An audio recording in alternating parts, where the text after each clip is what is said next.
Allah ya Rahman ya Rahim ya Malik ya Qudus. Kembali lagi bersama saya Sutrisno Sulaiman dalam acara Oase Net TV Sulsel.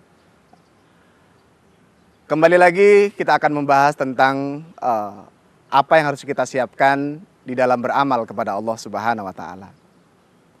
Mengingat firman Allah yang berbunyi wa ma umiru illa liya'budullaha mukhlishina lahuddin, bahwa aku Allah tidak memerintahkan kalian untuk beribadah kecuali hanya untuk memurnikan di dalam beribadahnya. Tentu ini bukan perkara yang mudah. Di dalam memurnikan agama kepada Allah, kita dihadapkan dengan kondisi wilayah yang berbeda-beda. Kalau di Jawa mungkin kultur budayanya berbeda-beda. Di Sulawesi mempunyai adat istiadat yang berbeda-beda. Kemudian di Bali juga mungkin mempunyai adat istiadat yang berbeda-beda. Tentu kita sebagai hamba Allah yang hidup di kalangan masyarakat banyak, kita dihadapkan dengan kultur budaya adat istiadat di wilayah kita masing-masing. Ini urusan duniawi. Maka penting bagi kita untuk memilah dan memilih apa yang harus menjadi orientasi kita. Kalau orientasi kita akhirat, mengamalkan sebuah amalan, ya tentunya kita harus sesuaikan dengan apa yang telah diajarkan oleh Allah, apa yang telah disabdakan oleh Rasulullah Sallallahu Alaihi Wasallam. Yang jelas kewajiban kita sekarang sebagai hamba Allah adalah beribadah kepada Allah. Nah, ibadah ini tentu harus ada bekal. Bekal ibadah kepada Allah tidak sembarangan. Sudah ada ketentuan, sudah ada contoh, sudah ada dasar yang harus kita jadikan patokan untuk beribadah kepada Allah.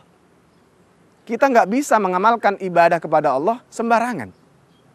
Karena Rasulullah Shallallahu Alaihi Wasallam telah bersabda bahwa man amilan amalan laisa alaihi amruna fahuwa raddun.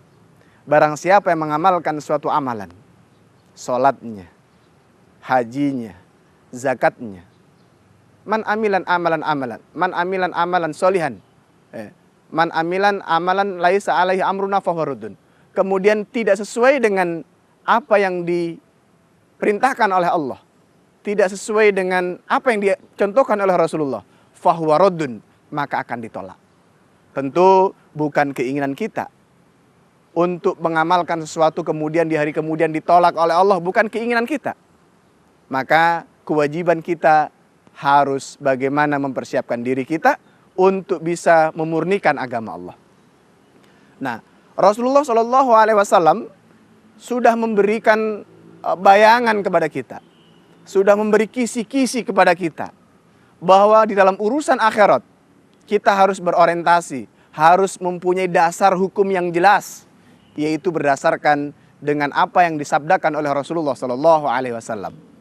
Taraktu fikum amrayn lan tadhillu ma tamassaktum bihima kitabillah wa sunnati nabi. Telah aku tinggalkan dua perkara di kalangan kalian. Kalian tidak akan sesat bila mana menetapi dua perkara tersebut, yaitu kitabillah wa sunnati nabi. Maka penting bagi kita sekarang untuk bisa memiliki, untuk bisa mempelajari, untuk bisa mengamalkan amalan-amalan ibadah sesuai dengan Al-Quran dan Al-Hadis. Kita sekarang dihadapkan dengan kondisi yang berbeda-beda. Ketika kita melaksanakan ibadah sholat, contoh kita melihat di Mekah sana, ketika kami melakukan ibadah umroh itu, ya kami melihat begitu banyak metode ibadah sholatnya itu bermacam-macam gayanya. Tentu itu merupakan ajaran yang diajarkan oleh ustaz-ustaznya, ulama-ulamanya yang mempunyai dasar masing-masing. Yang jadi pertanyaan sekarang adalah bagaimana kita mempersiapkan diri kita sesuai dengan tuntunan Al-Quran dan Al-Hadis. Para hadirin kaum muslimin dan muslimat yang berbahagia, untuk selanjutnya mungkin kita akan lanjut di segmen berikutnya. Kalau penasaran, ikuti terus acara ini. Ya Allah, ya Rahman, ya Rahim.